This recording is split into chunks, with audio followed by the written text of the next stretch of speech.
आपण आज शिकणार आहोत. आजच्या सुंदर अशा वेळेबद्दल देवाच्या पवित्र नावाला धन्यवाद असतो आणि देवाने आपल्याला एकत्र केला आहे आणि आज आपण देवाचं जे वचन आहे ते वचन आपण शिकणार आहोत. आणि आजचा आपला विषय आहे पवित्र शास्त्र आपल्याला चेतावणी देतं चापलुसी व्यक्तीपासून सावध राहण्यासंदर्भात. ठीक आहे. आणि आज हा विषय आपण सविस्तरपणे काय करणार आहोत, शिकणार आहोत. आणि आपण पाहतो की ज्या वेळेला आपण जीवन जगत असतो त्यावेळेला आपल्याला अशा प्रकारची जी लोक आहेत ना, ते आपल्याला पाहायला भेटतात. आणि ही लोक पवित्र शास्त्रामध्ये देखील आहेत आणि आजच्या वर्तमान समयामध्ये देखील आहे. आणि ही जी लोक आहे ही लोक कशा प्रकारे चापलुसी करून त्रास जे आहे ते देतात किंवा चापलुसी करून कशा प्रकारे स्वतःचा फायदा करून घेतात किंवा चापलुसी करून कशा प्रकारे इतरांचं नुकसान करतात, हे आज आपण काय करणार आहोत, शिकणार आहोत. करणाऱ्या व्यक्तीच्या ज्या काही धोकादायक स्वरूपाबद्दल अनेक ठिकाणी ना स्पष्ट जे चेतावणी आहेत त्या देण्यात आलेल्या आहेत पवित्र शास्त्रामध्ये. आणि कशा प्रकारे चापलुसी करणारा जो व्यक्ती आहे तो आपल्या गोड भाषणाने ना, नीट बारकाईने ऐका, हा विषय समजून घ्या. हा विषय समजल्यानंतर तुम्हाला अशा प्रकारच्या चापलुसी करणाऱ्या लोकांपासून किंवा जे खुशामत करणारे लोक आहेत ना, अशा लोकांपासून तुम्हाला सावधगिरी जी आहे ती बाळगता येईल. ठीक आहे. आणि मग ही जी लोक आहेत चापलुसी करणारे, ही काय करतात माहितीये का, ही आपल्या गोड बोलण्याने किंवा गोड भाषणाने ते खोट्या स्तुतीने दुसऱ्यांना ते काय करतात, फसवतात. लक्ष द्या, असे जे लोक आहेत ते गोड भाषणाने किंवा खोटी जी काही प्रशंसा आहे, खोटी जी काही स्तुती आहे ती केल्याच्या द्वारे ते दुसऱ्यांना काय करतात माहिती का, ते फसवतात आणि स्वतःच्या स्वार्थासाठी लोकांचा उपयोग करून घेतात आणि विश्वासघात करतात. ठीक आहे. स्वतःच्या फायद्यासाठी ते लोकांचा काय करतात, उपयोग करून घेतात आणि ज्यांचा ते उपयोग करून घेतात त्याच लोकांचा ते काय करतात, विश्वासघात करतात. आणि हे कशा प्रकारे ते करतात हे आज आपण काय करणार आहोत, शिकणार आहोत. त्यातला जो पहिला मुद्दा आहे तो तुम्ही लिहून घेऊ शकता. पहिला जो मुद्दा आहे तो आहे चापलुसी हा फसवणुकीचा मार्ग आहे. पहिला मुद्दा तुमच्या नोट्स मध्ये लिहा. पहिला मुद्दा, चापलुसी हा फसवणुकीचा मार्ग आहे. ठीक आहे. आता हा कशा प्रकारे फसवणुकीचा मार्ग आहे हे समजून घेण्यासाठी आपल्याला नीतिसूत्रेचं पुस्तक 26 अध्याय 28 जे वचन आहे ते वाचणं गरजेचं आहे. आणि नीतिसूत्रे 26:28 मध्ये शलोमोन राजा काय म्हणत आहे पहा. नबाळ जेव्हा आपण घायाळ केलेल्यांचा द्वेष करते, खुशामत करणारे तोड नाशाला कारण होते. Very good. आता ह्या वचनामध्ये आपण पाहतो की अतिशय स्पष्टपणे नीतिसूत्रेकार आपल्याला चापलुसी करणारा जो व्यक्ती आहे तो कशा प्रकारे फसवतो हे सांगताना ह्या वचनात आपल्याला दिसत आहे. आता चापलुसी करणारा जो व्यक्ती आहे ना, त्याचे जे ओठ आहेत ना, त्याचे जे ओठ आहे ना ते खूप गोड आहेत असं तो दाखवायचा प्रयत्न करतो. परंतु खऱ्या अर्थाने त्याचे जे ओठ आहे ना ते खूप गोड नसून मित्राला पाडण्याच्या अनुषंगाने त्याने ते गोड होत असल्याचं काय केलेलं आहे, सोंग घेतलेलं आहे. आणि लक्ष द्या, असे जे लोक आहे जे खुशामत करणारे आहे, असे जे लोक आहे, जे चापलुसी करणारे आहे, हे लोक आपल्याला पवित्र शास्त्रामध्ये देखील पाहायला भेटतात.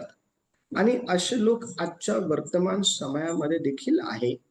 आणि असे लोक येशू ज्या काळामध्ये होता, त्या काळामध्ये देखील असलेले आपल्याला पाहायला भेटतात. आणि ह्या लोकांपासून आपण सावध राहणं फार गरजेचं आहे. जर आपण या लोकांपासून सावध राहिलो नाही, तर ही लोक गोड ओठांच्या माध्यमातून आपल्याला फसवून आपला नाश करून टाकतील, हे समजून घेणं गरजेचं आहे. कारण अनेकांचा जो नाश आहे ना, हे चापलुसी करणाऱ्या लोकांना हे दर्शवून केलेलं आहे की ते फार गोड आहे बोलण्यामध्ये, ते फार गोड आहेत समजून सांगण्यामध्ये, ते फार गोड आहेत बाजू घेण्यामध्ये, ते फार गोड आहेत तुम्हाला मदत करण्यामध्ये. परंतु त्यांच्या त्या सोंग घेतलेल्या गोड ओठांच्या माग तुम्हाला फसवण्याचे प्लॅनिंग चालू आहे, हे आपल्याला वचनातून जे आहे समजण्यासाठी मदत होत असते. आणि मग आपण काय केलं पाहिजे? चापलूस व्यक्ती लोकांना फसवण्यासाठी गोड बोलतो. पहिली गोष्ट आपल्याला हे ओळखता आलं पाहिजे की संबंधित व्यक्ती हा आपल्या बरोबर कोणत्या कॉन्टॅक्ट मधून बोलत आहे. ठीक आहे. कारण आपल्याला ह्या चापलूसी लोकांना ओळखणं अनेक वेळा खूप कठीण जातं. कारण त्यांच्याकडं असलेल्या ज्या काही पाडण्याच्या गोष्टी आहेत ना, त्या अतिशय सावधगिरीने उपयोगात आणताना त्या आपल्याला काही वेळ लोटल्यानंतर दिसून येतात. मग हे जे चापलूस करणारे लोक आहे ना, हे काय करतात माहितीये का? हे लोकांना फसवण्यासाठी गोड बोलतात. आणि ते गोड का बोलतात माहिती का? कारण त्याच्यामध्ये त्यांचा जो काही स्वार्थ आहे ना, तो दडलेला असतो. आणि त्यांचा स्वतःचा स्वार्थ पूर्ण करून घेण्याच्या अनुषंगाने ते फसवताना आपल्याला दिसून येतात. ते त्यांच्या सोबतीच्या लोकांना जे आहे ते फसवताना दिसून येतात. आणि असे जे लोक आहे ना, असे लोक आपल्याला पवित्र शास्त्रामध्ये देखील पाहायला भेटतात. आणि हे लोक ओळखणं फार गरजेचं आहे अशासाठी की आपलं या लोकांमुळं नुकसान होऊ नये. जर आपलं नुकसान होण्याच्या अनुषंगाने जर चापलुसी करणारा व्यक्ती हा जर आपल्यापर्यंत आलेला आहे, तर त्याला अडवणं फार गरजेचं आहे. किंवा त्याच्यापासून आपण दूर जाणं फार गरजेचं आहे. किंवा त्याला त्याच वेळेला करेक्ट करणं फार गरजेचं आहे. जर आपण अशा प्रकारची जर ऍक्शन जर घेतली नाही, तर त्याच्या मनामध्ये, त्याच्या हृदयामध्ये असलेले जे काही कपटी विचार आहेत तुमच्या विरोधातले, ते तो सिद्धीस नेऊ शकतो, हे समजून घेणं फार गरजेचं. मग पवित्र शास्त्रामध्ये ज्या वेळेला आपण दुसरं शमूएल 15वा अध्याय आपण काढतो, दुसरं शमूएल 15वा अध्याय ज्यावेळेला आपण काढतो, तर त्या दुसऱ्या शमूएलच्या 15व्या अध्यायामध्ये आपल्याला अबशालोमाने लोकांची चापलुसी करून त्यांना आपल्या बाजूने करून घेतलं. आणि त्याने आपल्या पित्या विरुद्ध काय केलं माहितीये का? बंड केलं. अबशालोम जो आहे ना, बघा त्या ठिकाणी आपण 1 ते 6 वचन आपण वाचणार आहोत. अबशालोमाने कशा प्रकारे आपला बाप ह्याच्या विरुद्ध लोकांना चिथवलं, लोकांची चापलुसी त्याने केली आणि आपला बाप याच्या विरुद्ध त्याने काय केलं माहिती का? बंड केला, उठाव केला. पहा ते वचन आपण वाचू. कोणीतरी मला ते वाचण्यासाठी मदत करा 3ऱ्या वचनापासून. तेव्हा अबशालोम त्याला म्हणे, पहा, तुझे प्रकरण चांगले व वाजवी आहे, पण तुझे ऐकून घेण्यासाठी राजाच्या वतीने कोणी मनुष्य नेमलेला नाही. अबशालोम त्याला आणखी म्हणे, मला या देशात न्यायाधीश केले असते तर किती बरे झाले असते. एखाद्याने आपला कज्जा किंवा प्रकरण माझ्याकडे आणले असते तर मी त्याला न्याय दिला असता. एखादा त्याला मुजरा करायला जवळ येईल तेव्हा तो आपला हात पुढे करून त्याला धरून त्याचे चुंबन घेईल. इस्रायलातले जे जे लोक राजाकडे न्याय मागण्यासाठी येत त्या सर्वांशी तो असाच वागेल. या प्रकारे अबशालोमाने इस्रायल लोकांची मने हरण केली. हा, अबशालोमाने इस्रायल लोकांची जी मनं आहेत ना, ती काय केली माहिती का? चापलुसी करून वळवली. समजले? आता मला तुम्हाला यातून हे सांगायचं आहे की अबशालोम जो आहे ना, त्या ठिकाणी त्या देशाचा न्यायाधीश जे आहे ना, होण्याच्या अनुषंगाने लोकांना ह्या ठिकाणी चिथवताना दिसून येतो. आणि तो असं त्या ठिकाणी दाखवायचा प्रयत्न करत आहे की ज्याला तुम्ही राजा केलेला आहे ना, तो त्या योग्यतेचा नाहीये. जर मला तुम्ही त्याच्या जागी जर राजा केलं तर मी काय करेल माहितीये का? त्या ठिकाणी तो अतिशय स्पष्टपणे ह्या ठिकाणी सांगत आहे की मी जे आहे ना, एखादा व्यक्ती जर मला नमस्कार करायला, एखादा व्यक्ती जर मला मुजरा करायला जर जवळ आला तर मी त्याला मुजरा करू देणार नाही. त्या उलट मी काय करेल माहितीये का?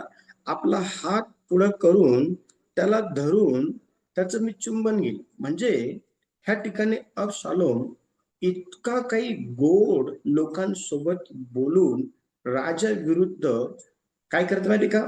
बंड करून सर्व लोकांची जी मनं आहे तो राजा होण्याच्या अनुषंगाने आपल्याकडं अतिशय चापलुसीने वळवताना ह्या ठिकाणी दिसून येत आहे. अशी जी लोक आहे ना, अशी लोक आपल्याला न केवळ पवित्र शास्त्रामध्ये त्यांचं काम न केवळ आपल्याला पवित्र शास्त्रामध्ये, परंतु आज देखील वर्तमान समयामध्ये असे लोक आणि त्यांचं काम हे आपल्याला दिसून येत आहे. आणि ते त्या ठिकाणी त्यांच्या स्वतःच्या फायद्यासाठी, त्यांच्या स्वतःच्या फायद्यासाठी ते लोकांबरोबर गोड बोलून त्यांना आपल्याकडे करून घेण्याच्या अनुषंगाने काय करतात माहिती का? ते खोटं बोलतात. हा पहिला मुद्दा आहे किंवा हा पहिला जो काही भाग आहे ना, तो आपल्याला चापलुसी करणाऱ्या व्यक्तीच्या जीवनामध्ये दिसून येतो. मग आपण असे जे लोक आहेत, अशा लोकांपासून स्वतःला अतिशय जागरूक ठेवणं गरजेचं आहे. दुसराच मुद्दा आहे, यातला दुसराच मुद्दा आहे तो हा आहे, चापलुसी करणारा व्यक्ती परमेश्वराचा आदर करत नाही. खुशामत करणारा जो व्यक्ती आहे तो परमेश्वराचा आदर करत नाही. मग तो आदर कुणाचा करतो? प्रश्न हा आहे.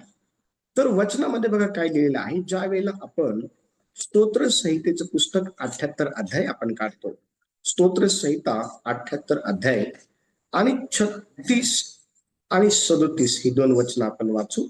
36 आणि 37 वचन.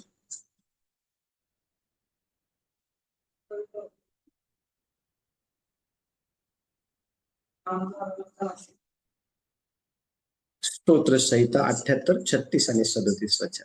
त्यांनी आपल्या मुखाने त्यांच्याशी कपट केले आणि आपल्या जीवने त्याच्याशी लबाडी केली.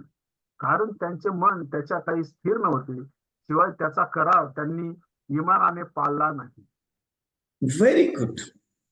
इथं वचनामध्ये स्पष्टपणे सांगितलेलं आहे की परमेश्वराचा जो करार आहे ना, तो त्यांनी प्रामाणिकपणे पाळला नाही. ही जी चापलुसी करणारे जे लोक आहेत ना, हे परमेश्वराचा आदर मुळीच करत नाही. ह्या चापलुसी करणाऱ्या लोकांनी परमेश्वराला काय केलं माहिती का? त्यांनी आदर दिला नाही. आपल्या तोंडाने स्तुती केली, पण त्यांचं जे मन आहे ना, त्या मनामध्ये आपल्याला परमेश्वराप्रती असलेला खोटेपणा जो आहे तो दिसून येतो त्यांच्यामध्ये.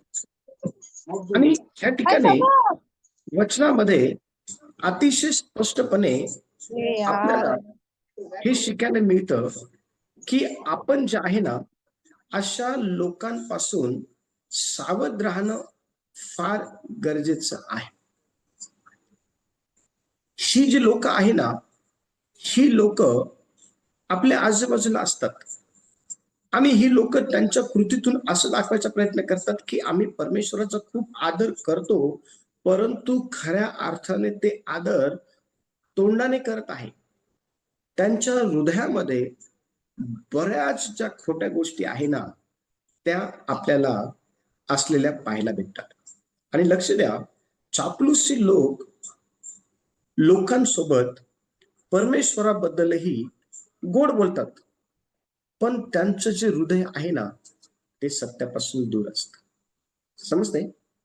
त्यांचं जे हृदय आहे ते काय करतात माहिती का, ते लोकांना असं दाखवण्याचा प्रयत्न करतात की तुमच्या सारखंच त्यांचं परमेश्वरावरती काय आहे, प्रेम आहे. तुम्ही जसं परमेश्वराचा आदर करतात तसंच तेही परमेश्वराचा काय करतात, आदर करतात. तुम्ही जशी परमेश्वराची सेवा करतात तसंच तेही परमेश्वराची सेवा करतात, असं ते त्यांच्या एकंदर ऍक्ट मधून दाखवायचा प्रयत्न करतात. परंतु वचन स्पष्टपणे सांगतं की त्यांचं जे हृदय आहे ना, ते हृदय असत्याने भरलेलं आहे. त्यांचं जे हृदय आहे ना, त्या हृदयामध्ये सत्यता ही आपल्याला आढळून येत नाही. कारण वचन आपण वाचतो तर वचनात असं म्हटलेलं आहे की त्यांनी आपल्या मुखाने परमेश्वराशी कपट केलं, त्यांनी आपल्या जिभेने परमेश्वराशी लबाडी केली. चापलुसी करणाऱ्या लोकांनी परमेश्वराच्या ठाई त्यांचं जे हृदय आहे ना, ते स्थिर नव्हतं. आणि एवढंच काय, तर त्यांनी परमेश्वरासोबत प्रामाणिकपणे चालून त्याचे जे नियम आहे ना, ते पाळले नाही. आणि हे सर्व ज्यावेळेस ते करतात ना, त्यावेळेला ते परमेश्वराचा अनादर करतात हे आपल्याला समजून येतं. आणि पवित्र शास्त्रामध्ये देखील आपल्याला अशा प्रकारची जी लोक आहेत, ती मत्तयाचं जे पुस्तक आहे ना, मत्तयाचं पुस्तक 22वा अध्याय, ज्यावेळेस आपण मत्तयाचे पुस्तक 22वा अध्याय काढतो, 22व्या अध्यायाचं ज्यावेळेस 16 ते 18 वचन आपण वाचतो ना, तर पहा 22व्या अध्यायामध्ये असे लोक आहे ज्यांच्या मनामध्ये कपट होता, परंतु त्यांच्या बोलण्यामध्ये फार गोडपणा होता. आणि त्यांनी त्या गोडपणामध्ये कपट रूपी अंतःकरणातील विचाराने येशूला धरून देण्याचा जो कट आहे ना, तो रचलेला. बघा वचन काय सांगितलं, आपलं वचन वाचू त्या ठिकाणी 16 ते 18. त्यांनी आपल्या शिष्यांना हेरोद्यासह त्याच्याकडे पाठवून म्हटले, गुरुजी, आम्हाला ठाऊक आहे की आपण खरे आहात, परमेश्वराचा मार्ग खरेपणाने शिकवता व कोणाची भिन्न धरत काही, कारण आपण तोंड पाहून बोलत नाही. आपल्याला काय वाटते हे आम्हाला सांगा. कैसराला कर देणे योग्य आहे की नाही? येशूने त्यांचे दुष्टपण ओळखून म्हणाला, अहो ढोंग्यांनो, माझी परीक्षा कशाला पाहता? Very good. आता लक्ष द्या, 17 आणि 18 मध्ये आपल्याला जे फरीसी लोक आहेत, शास्त्री, त्यांचा जो काही मेन उद्देश आहे तो दिसून येते या ठिकाणी. पण त्यांचा मेन उद्देश पूर्ण करून घेण्याच्या अगोदर त्यांनी येशू बरोबर कशा प्रकारची वार्तालाप केली हे आपल्याला पाहायला भेटतं. आणि वचन स्पष्टपणे ह्या ठिकाणी हे सांगत आहे की त्यांनी अतिशय गोड भाषणाने येशूची वावा केली. आणि बघा वावा काय आहे ते त्यांना म्हणाले, अतिशय स्पष्टपणे ते येशूला म्हणाले की गुरुजी, आम्हाला ठाऊक आहे, आम्हाला माहिती आहे की तुम्ही नेहमी खरं बोलतात. परमेश्वराचा जो मार्ग आहे ना, तो तुम्ही शिकवतात आणि खरं बोलत असताना, परमेश्वराचा मार्ग शिकवत असताना तुम्ही कुणाची भीती धरत नाही आणि तुम्ही तोंड पाहून बोलत नाही. इतकी वाहवा केली त्यांनी येशूची. कधी कधी चापलूसी लोक अशाच प्रकारे आपली वाहवा करतात आणि त्यांच्या मनात असलेलं जे कपट आहे ना, त्या कपटाच्या साहाय्याने ते आपल्याला धरून देतात. येशू बरोबर अशाच प्रकारे धरून देण्याच्या अनुषंगाने वरवर गोड बोलून त्याला पकडण्याच्या विचाराने ते येशूकडे आले होते. पण येशू बघा, त्या ठिकाणी स्पष्टपणे त्यांच्या अंतःकरणामध्ये असलेलं जे काही ढोंग आहे, जे त्यांच्या गोड शब्दांच्या मागे लपलेलं होतं ओठांच्या, ते येशूने ओळखलं. आणि येशू त्यांना ह्या ठिकाणी स्पष्टपणे एक शब्द म्हणत आहे 18व्या वचनाच्या ब भागामध्ये, अहो ढोंग्यांनो, ते ढोंग करतात असं दाखवण्याचा की ते फार प्रेमळ आहे. ते ढोंग करतात असं दाखवण्याचा की तुम्ही त्यांना फार आवडतात. ते ढोंग करतात असं दाखवण्याचा की तुम्ही जे करत आहात ना, ते त्यांना आवडतं. पण त्याच्या माग त्यांचा मेन मोटिव्ह काय माहिती का, मेन उद्देश काय माहिती का, मेन पर्पज काय माहिती का, तुम्हाला धरून देणं, तुम्हाला अडकवणं, तुम्हाला त्रास देणं, तुम्हाला छळणं. लक्ष द्या. आणि ह्या ठिकाणी येशूला त्यांचं जे काही दुष्टपण आहे ना, बघा वचन 18 मध्ये सुभाष वाचा, वचन 18 वाचा. येशू त्यांचे दुष्टपण ओळखून म्हणाला, अहो ढोंग्यांनो, माझी परीक्षा कशाला पाहता? येशूने ओळखलं की ह्यांच्या गोड शब्दांच्या माग कपट आहे, ह्यांच्या गोड शब्दांच्या माग दुष्टपण आहे, हे येशूने ओळखलं.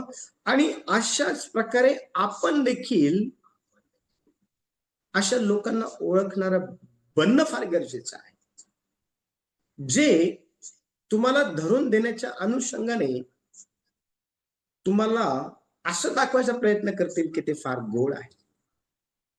परंतु सावध राहा, अशा चापलुसी लोकांपासून तुम्ही सावध राहणं फार गरजेचं आहे. कारण त्यांना तुम्ही आवडत नाही. त्यांना तुम्ही का आवडत नाही माहिती का? कारण ते स्वतःहून म्हणतात की तुम्ही देवाचा मार्ग शिकता. ते स्वतःहून म्हणतात की तुम्ही खरं बोलतात. ते स्वतःहून म्हणतात की तुम्ही कोणाच तोंड पण बोलत नाही. लक्ष द्या, देवाची खरी सेवा करणारा व्यक्ती हा चापलुसी लोकांना कधीच आवडत नाही. कारण त्याचे पुढे जाण्याचे जे मार्ग आहे ना, ते खरी सेवा करणारा व्यक्ती बंद करून टाकतो. मग काय प्रॉब्लेम आहे या ठिकाणी? चापलुसी लोक अशी खरी सेवा करणाऱ्या व्यक्तीलाच काय करतात माहितीये का, अटकवण्याचा प्रयत्न करतात, त्रास देण्याचा प्रयत्न करतात, त्याची साक्ष डॅमेज करतात, त्याच्याबद्दल निंदा, त्याच्याबद्दल खोट्या गोष्टी पसरवतात, अफवा पसरवतात, त्याला बदनाम करतात. आणि तो एकदा बदनाम झाला की मग यांचे सर्व जे काही कपटरूपी विचार आहे मनातले, त्यांना कोणी अडवं येत नाही. ते त्यांच्या मनासारखं ते होत असतं. आणि मग लक्ष द्या, चापलुसी लोकांपासून सावध राहणं हे तुम्हाला आलं पाहिजे चर्च. आणि ते कसं येईल माहिती का? त्यासाठी तुम्ही देवाच्या सानिध्यामध्ये राहून देवाला हे म्हटलं पाहिजे की देवा, मला तुझ्या ज्ञानाच्या वरदानाने भर, ज्ञानाचं वचन. हो, देवाला तुम्ही ते म्हटलं पाहिजे. तुम्हाला त्यामुळे तुम्हाला वाचता येईल. तुम्हाला देवाला हे म्हटलं पाहिजे, देवा मला आत्मे ओळखणारं जे वरदान आहे ते मला दे. कारण कोणता आत्मा हा कोणत्या अनुषंगाने तुमच्याकडे आलेला आहे हे तुम्हाला समजेल, तुम्हाला ते आयडेंटिफाय करता येईल तुम्हाला. तुम्ही देवाला म्हटलं पाहिजे की मला ह्या वरदान मला भर. देव तुम्हाला भरल या वरदान. का? कारण अशा प्रकारच्या चापलूसी लोकांपासून तुम्हाला काय माहिती का, तुम्हाला स्वतःला वाचवता येईल. येशूने त्या ठिकाणी स्वतःला वाचवलं. पुढचा जो मुद्दा आहे तो आहे, चापलूसी लोक नाशाला कारणीभूत ठरतात. नीतिसूत्राचे पुस्तक आपण काढू यावेळेला. नीतिसूत्राचे पुस्तक 29वा अध्याय आणि 5वं वचन आपण वाचू. त्या ठिकाणी काय लिहिलेलं आहे पहा.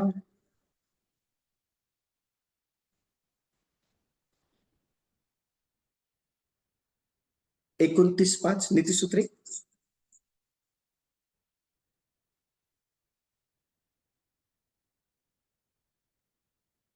जो आपल्या शेजाऱ्याची खुशामत करतो तो त्याच्या पावलांसाठी जाळे पसरवतो.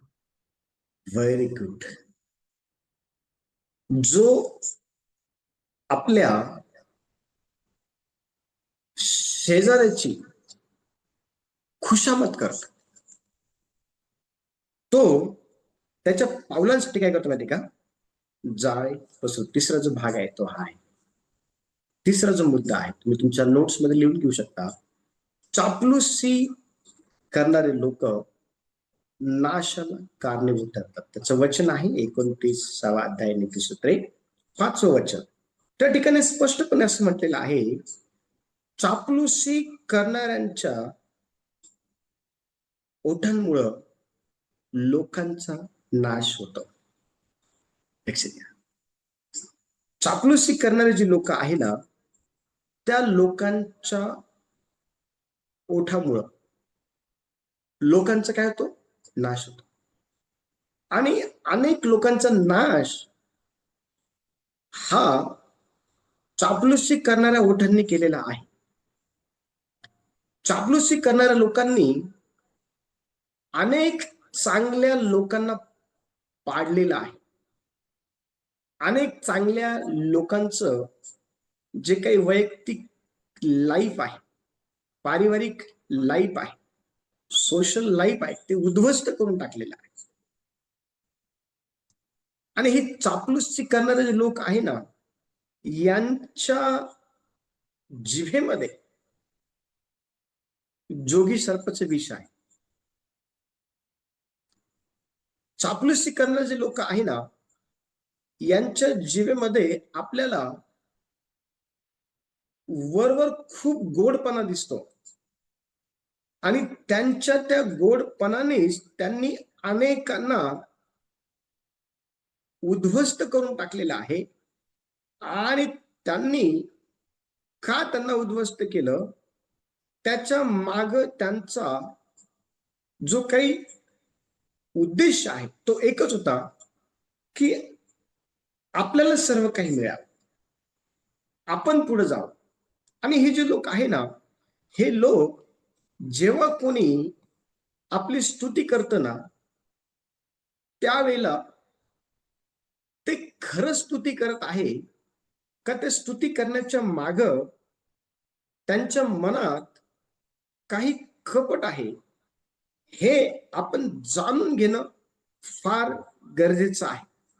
कारण जर आपण जाणून घेतलं नाही आणि आपण त्यांच्या स्तुतीला जर बळी पडलं, तर त्या ठिकाणी ते बळी पडणं आपल्या नाशाचं कारण ठरू शकतं. आपल्या घाताचं कारण जे आहे ना, ते ठरू शकतं. आणि पवित्र शास्त्रामध्ये आपण ज्या वेळेला शमशोन बघतो, तर शमशोनाचं देखील नाशाचं जे कारण आहे ते चापलुसी आणि गोड गोष्टी बोलणाऱ्या व्यक्तीने केलेलं आपल्याला पाहायला मिळतं.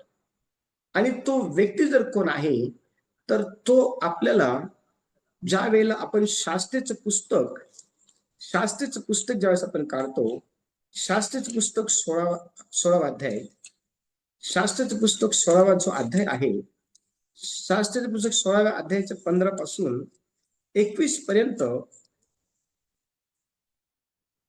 एक वृत्तांत त्या ठिकाणी आहे. आणि एक स्त्री आहे जिचं नाव दलीला आहे. आणि दलीला ह्या स्त्रीने गोड भाषण करून देवाचा जो सेवक आहे, ज्याचं नाव शमशोन आहे, त्याला तिने काय केलं माहिती का, फसवलं. त्याचा तिने काय केलं माहिती का, घात केला. त्याचा तिने काय केला माहिती का, नाश केला. लक्ष द्या. आता कशा प्रकारे नाश केला हे जर समजून घ्यायचं असेल, तर आपल्याला हा पूर्ण वृत्तांत जो आहे तो वाचला पाहिजे. पण हा फार मोठा असल्या कारणामुळं आपण सर्वच त्या ठिकाणी वाचणार नाही, तर फक्त काही गोष्टी आपण त्या ठिकाणी वाचणार आहोत. आणि मला ते वाचण्यासाठी मदत करा. वचन 19 वचन. तिने शमशोनाला आपल्या मांडीवर झुकवले आणि एक मनुष्य बोलावून त्याच्या डोक्याच्या 7 बटांचे मुंडन करवले. मग ती त्याला सतावू लागली आणि तो निर्बळ झाला.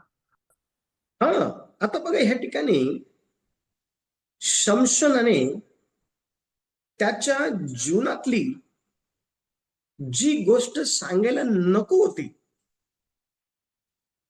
ती त्या ठिकाणी त्या स्त्रीच्या गोड बोलण्याला वश होऊन सांगून टाकली. वश झाला तो. आणि त्या ठिकाणी काय झालं माहिती का, तिने ते सांगून टाकलं. आणि बघा काय सांगितलं माहितीये का, बघा वचन 17 वाचा. वचन 17 मध्ये, म्हणून त्याने आपले मनोगत तिला सांगितले. तो तिला म्हणाला, माझ्या डोक्याला कधी वस्तारा लागलेला नाही, कारण मी जन्मापासून देवासाठी नाजीर आहे. माझे मुंडन केल्यास माझी शक्ती जाईल व मी कमजोर होऊन इतर माणसांसारखा होईल. आता बघा वचनाची सुरुवात काय आहे माहितीये का, वचनात असं म्हटलेलं आहे की त्याने तिला आपल्या मनातली गोष्ट सांगितली. मनोगत, मनोगत आपल्या मनातली गोष्ट. तो काय म्हणाला, मी लहानपणापासून माझ्या डोक्याला वस्त्र लावलेलं नाहीये आणि माझी शक्ती त्यामध्ये आहे.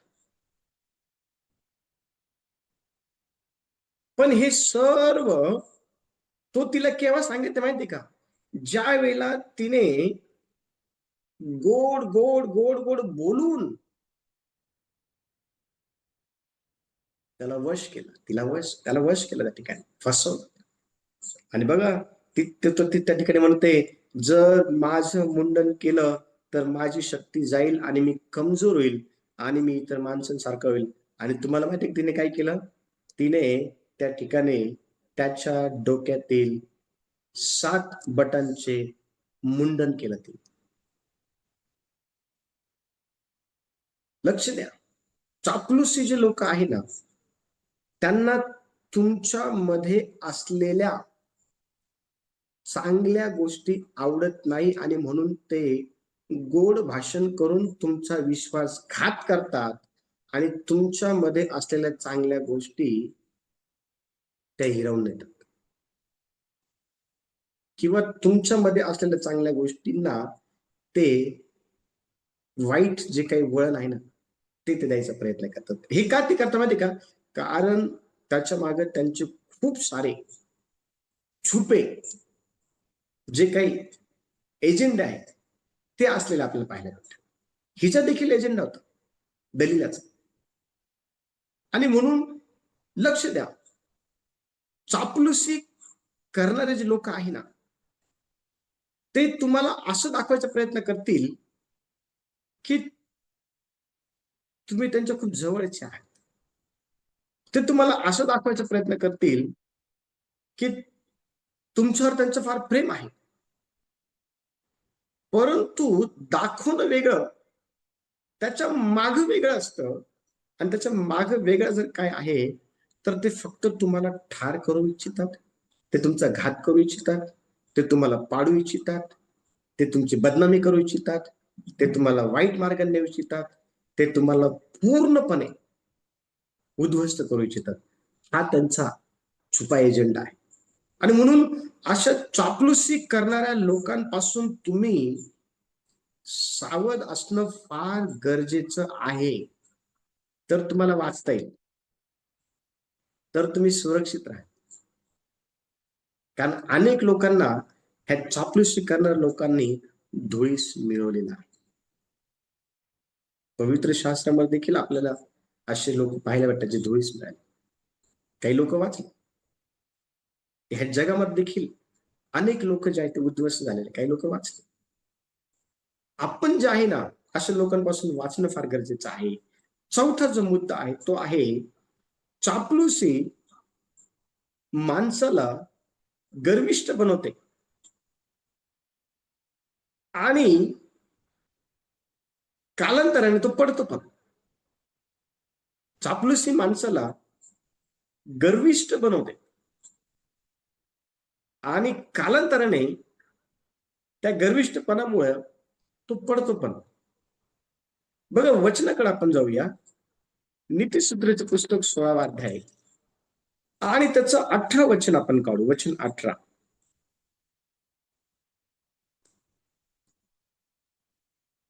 गर्व झाला की नाश ठेवलेला मनाचा ताठा अधपतनाचे मूळ होय.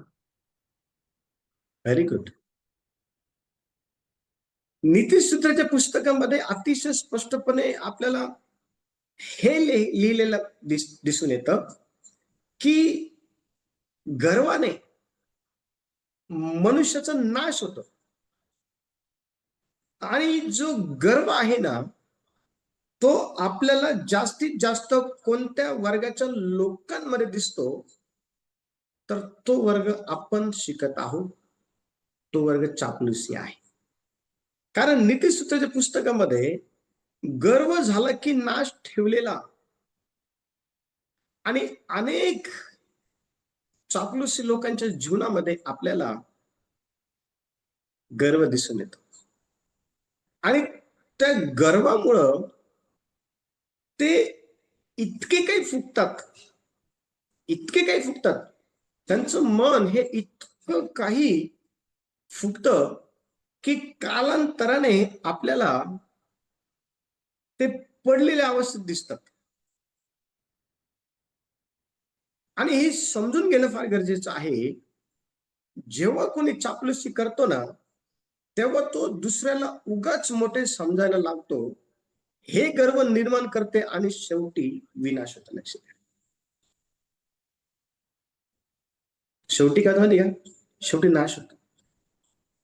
आणि अनेक लोकांनी चापलुसी करून स्वतःला इतरांपेक्षा मोठं जे आहे ते दाखवायचा पुरेपूर प्रयत्न केलेला आहे.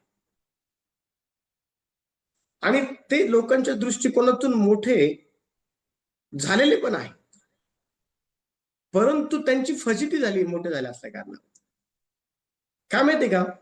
कारण त्यांना कळालं आहे की आपल्यामध्ये ह्या योग्यता नाहीये आणि आपण चापलुसी करून मोठं जे आहे ते झालेलो आहे. चापलुसी करून आपण इथपर्यंत आलेलो आहोत. आता इथं आल्यामुळं आपल्याला काही करता येत नाही म्हणून त्यांची फजिती झालेली आहे.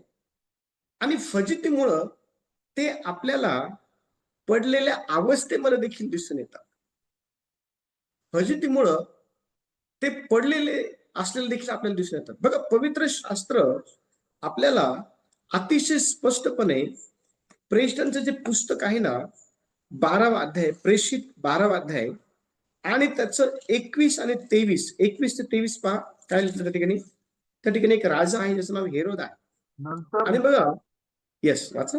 नंतर नेमलेल्या दिवशी हेरोद राजवस्त्रे घालून आसनावर बसला आणि जमलेल्या लोकांपुढे भाषण करू लागला. तेव्हा लोक गजर करून बोलले, हे देववाणी आहे, मनुष्यवाणी नव्हे. त्याने देवाचा गौरव केला नाही म्हणून तत्क्षणी प्रभूच्या दूताने त्याच्यावर प्रहार केला आणि तो किडे पडून मेला. हा, चापलुसी करणारे लोक काय करतात माहितीये का? चापलुसी करणारे लोक हे आपल्याला जास्तीत जास्त गर्वाने जे आहे ते भरलेले दिसतात. त्यांच्यातही गर्व दिसतो आपल्याला. हेरोद राजा जो आहे ना, हेरोद राजाच्या ठाई देखील आपल्याला ह्या ठिकाणी गर्व दिसतो. आणि तो कशा प्रकारे माहिती का? वचनामध्ये असं लिहिलेलं आहे की नेमलेल्या दिवशी हेरोद राजवस्त्रे घालून आसनावर बसला आणि जमलेल्या लोकांपुढे भाषण करू लागला. तेव्हा लोक जे आहे ना गजर करून बोलले, ही देववाणी आहे, मनुष्यवाणी नव्हे. आता पहा, ह्या ठिकाणी लोकांना देववाणी आणि मनुष्यवाणी मधला जो काही फरक आहे तो समजून सांगणे गरजेचं आहे. आणि तो समजून सांगण्याकरता हेरोद जो नेमलेल्या दिवशी राजवस्त्र घालून आसनावर बसलेला होता ना, तो पुढं आला पाहिजे होता. आणि जे गौरव लोक त्याला देव पाहत होते ना, ते गौरव त्याने देवाला दिलं पाहिजे होतं आणि लोकांना पण ते द्यायला सांगितलं पाहिजे होतं. पण त्या ठिकाणी आपण हे पाहतो की त्याने लोकांपुढं ज्यावेळेस भाषण केलं, त्यावेळेला लोकांनी काय केलं माहिती का, त्या ठिकाणी त्याचं गौरव केलं. ते गौरव त्याने देवाला द्यायला पाहिजे होतं, ते श्रेय त्याने देवाला द्यायला पाहिजे होतं. परंतु त्या ठिकाणी त्याने देवाचं गौरव केलं नाही. आणि वचन सांगतं की लगेचच तत्क्षणी देवाचा जो दूत आहे ना, त्याने हेरोदावरती प्रहार केला. लक्ष द्या. आणि त्या प्रहारामुळं काय झालं माहिती का, इन्स्टंटली त्याच्यामध्ये किडे पडले आणि तो मेला. चापलूसी लोक, ह्यांना देवाला गौरव देणं कळत नाही. चापलूसी लोकांना देवाला देणं कळत नाही. चापलूसी लोकांना देवाचा माणूस काय आहे, देवाचं काम काय आहे, हे त्यांना कळत नाही. आणि त्यांना एकच गोष्ट कळती की मी जे बोलल ते खरं आहे, मी जे बोलल ते लोकांनी ऐकलं पाहिजे, मी जे बोलल त्याचं श्रेय मला दिलं पाहिजे. हे ठिकाणी हेरोद राजा संदर्भात ह्याच गोष्टी झालेल्या आहेत.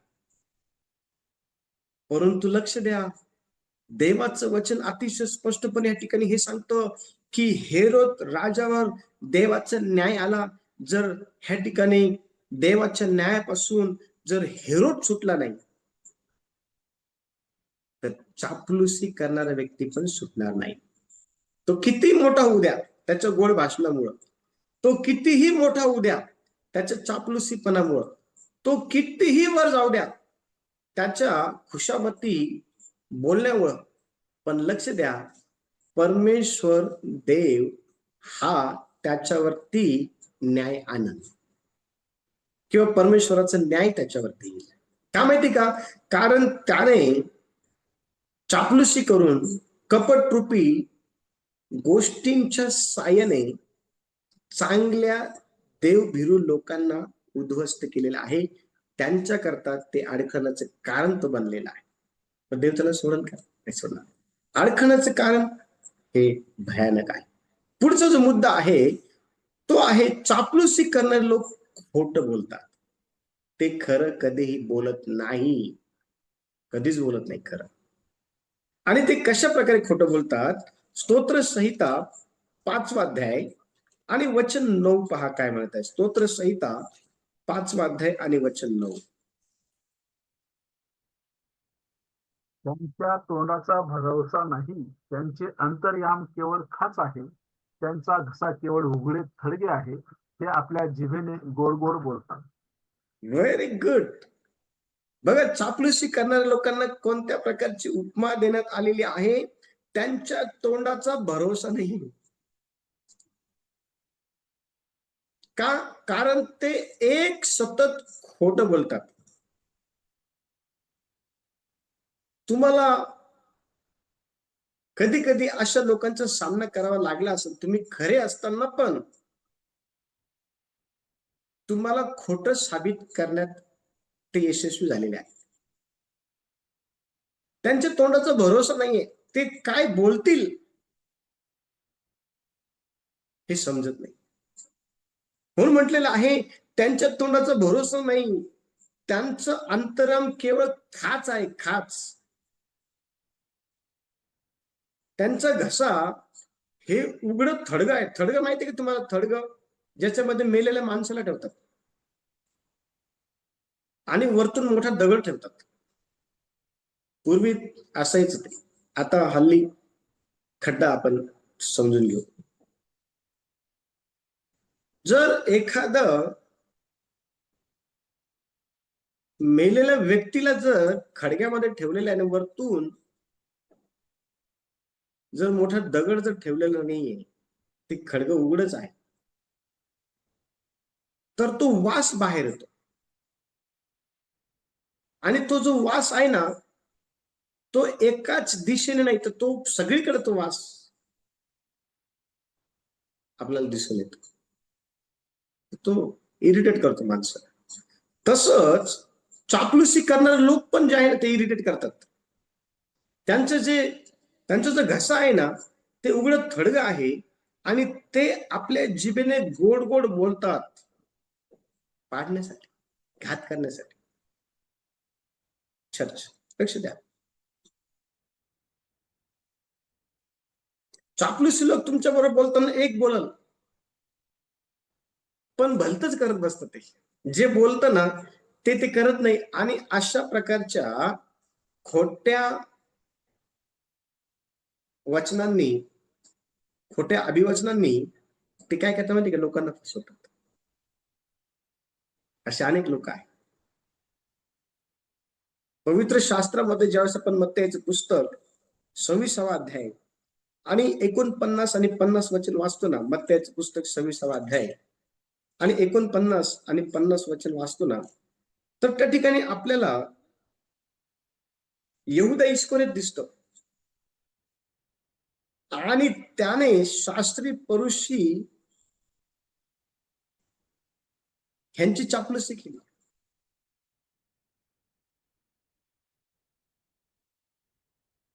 आणि लक्ष द्या, त्याने 30 रुपये करता येशूला धरून दिलं. येशूला धरून देण्यासारख्या अशा कोणत्याच गोष्टी त्याच्यामध्ये नव्हत्या.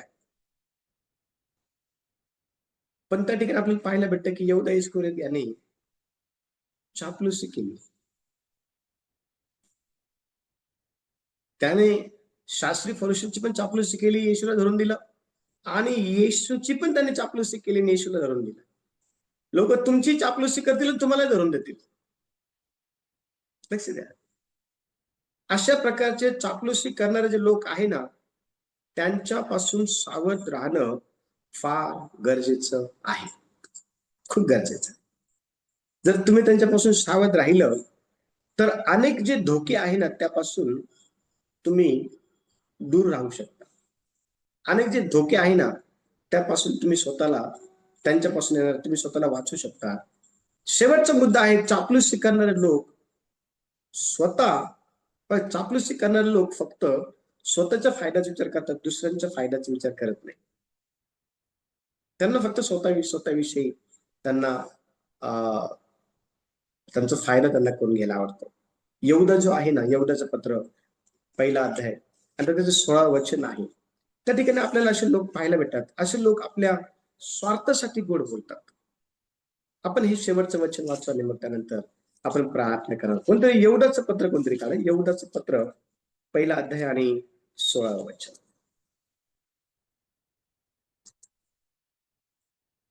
हे लोक कुरकुर करणारे, असंतुष्ट व वासनासक्त आहेत. तोंडाने ते खुशाकी मारतात व लाभासाठी ते तोंडपूजेपणा करतात. हा, तोंडाने ते चापलुसी करतात, तोंडाने ते फुशारकी मारतात आणि फक्त स्वतःच्या लाभासाठी ते तोंड पूजा करतात लोकांची. जर कामावरती असेल तर अधिकाऱ्यांची तोंड पूजा करतात, चापलुसी करतात फायद्यासाठी. परंतु त्यांची चापलुसी करणं हे धोक्याचं असतं. ज्यांच्याकरता ते चापलुसी करतात त्यांच्याकरताच ते धोक्याचं आहे. कारण यहुदा इस्करियोत त्याने येशूची चापलुसी केली आणि असं दाखवायचा प्रयत्न केला की मी खूप तुझ्या जवळचा आहे. पण त्याच्या उलट होतं, त्याने 30 रुपये करता येशूला धरून दिलं. 30 रुपये करता. त्याच्यामध्ये त्याचा फायदा होता. पण लक्ष द्या, खऱ्या अर्थाने त्याचा फायदा झाला का? नाही. वचन सांगतं की त्याने गळफास घेऊन स्वतःचा नाश करून घेतला. चापलुसी करणारे लोक स्वतःसाठीच खड्डा खणत असतात. स्वतःच्या नाशाचंच ते कारण ठरत असतात. आणि म्हणून आपण चापलुसी करणाऱ्या लोकांविषयी अनेक गोष्टी शिकल्या.